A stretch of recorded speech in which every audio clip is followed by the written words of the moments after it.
Dennis Rader's early life, marked by apparent normalcy, held the seeds of darkness that would eventually blossom into a gruesome killing spree. Born on March 9, 1945, in Pittsburgh, Kansas, Rader grew up as the eldest of four brothers. The Rader family was seemingly unexceptional, residing in a modest middle-class household. However, beneath this facade of normality, there were ominous signs. During his formative years, Rader displayed a disturbing fascination with violence, which often manifested in acts of animal torture. This early behavior, a common precursor to more violent tendencies in later life, should have raised concerns. However, it went largely unnoticed, and Rader continued his journey into adulthood. In 1966, Dennis Rader made a significant life decision to enlist in the U.S. Air Force. His military service lasted for 4 years, and he was deployed to South Korea during this time. While there is no direct link between his military service and the heinous crimes he would later commit, it's worth noting that his time in the Air Force instilled in him discipline, order, and a systematic approach to tasks. These qualities would become evident in the chillingly meticulous planning and execution of his murders. His military service wasn't devoid of any red flags, however. He was awarded the Air Force Good Conduct Medal and the Small Arms Expert Marksmanship Ribbon. These accolades, paired with his fascination with violence, hinted at a propensity for control and a desire for power. These traits would later resurface in the way he terrorized the Wichita community. Upon completing his military service, Rader returned to civilian life, seemingly as an ordinary family man, holding down a job and raising a family. This masked the inner turmoil and malevolent thoughts that simmered beneath the surface. The chasm between the facade he presented to the world and the monster he would eventually reveal himself to be serves as a chilling testament to the complexities of the human psyche. The commencement of Dennis Rader's terrifying killing spree on January 15, 1974, marked the beginning of a reign of terror that would grip Wichita, Kansas, and its surrounding areas for over 2 decades.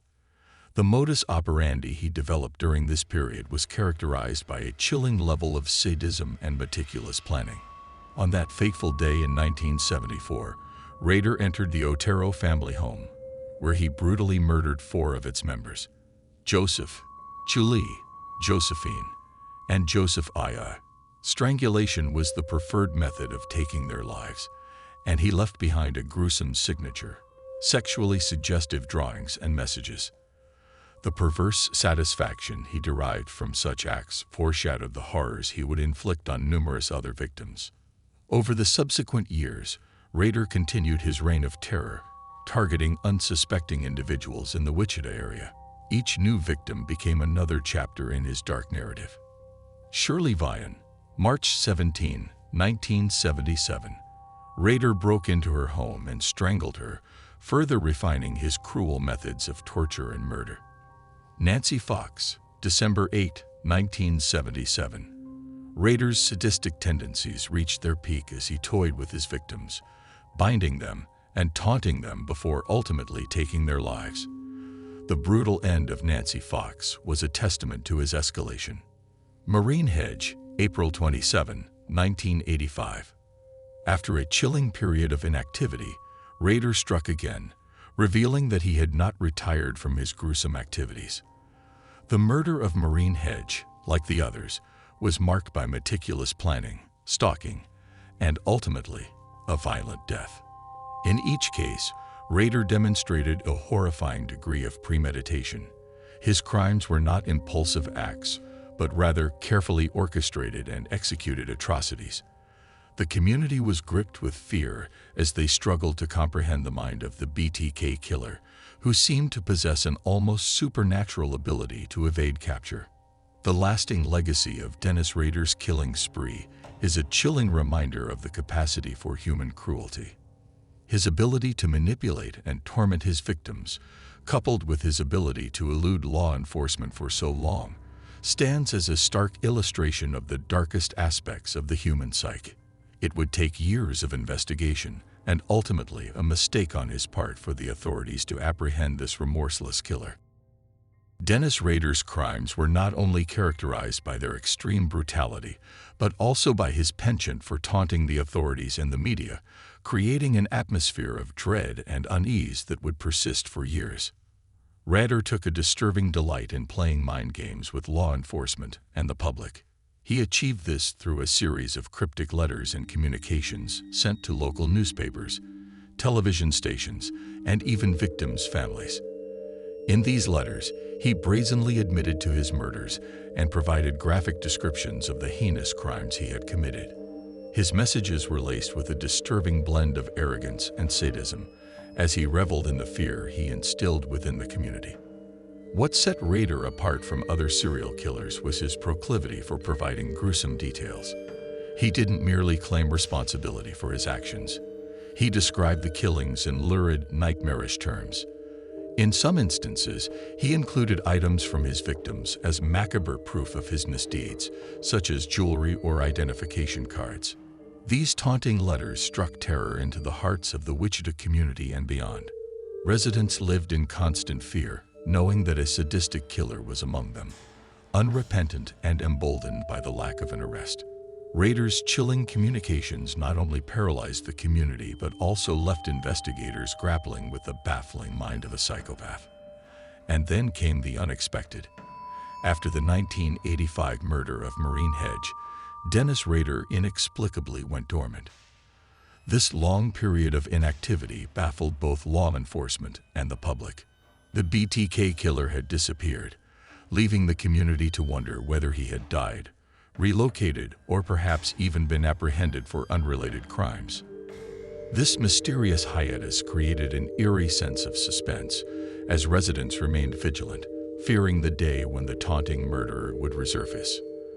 The unanticipated lull in Rader's homicidal activities added a layer of complexity to an already perplexing case.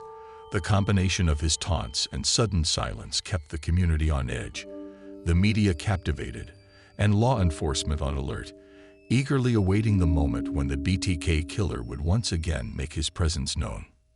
Dennis Rader's capture in 2005 marked the dramatic culmination of his disturbing reign of terror. His arrogance and missteps ultimately led to the apprehension of the BTK Killer. After years of terrorizing Wichita and beyond, Rader sent a floppy disk to the police in early 2005, thinking that he could continue taunting authorities while remaining hidden. However, his arrogance proved to be his undoing. Unbeknownst to him, the disk contained metadata that could be traced back to a computer at his church. The convergence of technology and his inexplicable decision to correspond with law enforcement via digital means led to a significant break in the case. This unforeseen slip-up initiated a whirlwind of investigation, ultimately leading to his arrest on February 25, 2005. The moment of capture was a turning point in the BTK case. Dennis Rader, who had spent decades eluding authorities, was finally in custody. His arrest was not accompanied by a struggle or a dramatic standoff. It was a result of his own arrogance and underestimation of the investigators pursuing him. Once in custody, Rader confessed to the BTK killings in chilling and explicit detail. His confessions provided a nightmarish insight into the mind of a serial killer, revealing the depth of his depravity. During the interrogations, he calmly discussed the murders, his motivations, and his modus operandi. His lack of remorse and the horrific details he shared sent shockwaves throughout the nation. Rader ultimately pleaded guilty to 10 counts of first-degree murder. In August 2005, he was sentenced to 10 consecutive life terms in prison without the possibility of parole. The BTK Killer would never again experience freedom or the opportunity to inflict terror on the world. Currently, Dennis Rader resides at the El Dorado Correctional Facility in Kansas, where he is held in solitary confinement. This isolation is not only a measure of security, but also a means to prevent him from potentially influencing or harming other inmates. In prison, Rader's life is highly regimented, with strict routines and security measures in place to ensure that he poses no further threat to society. While in prison, Rader has occasionally cooperated with researchers and psychologists in an attempt to gain a better understanding of the psychology of serial killers. His case remains a haunting reminder of the darkest aspects of human nature and the profound impact that a single individual can have on a community. Dennis Rader's legacy is one of infamy, a dark chapter in the annals of true crime that continues to fascinate and terrify people to this day.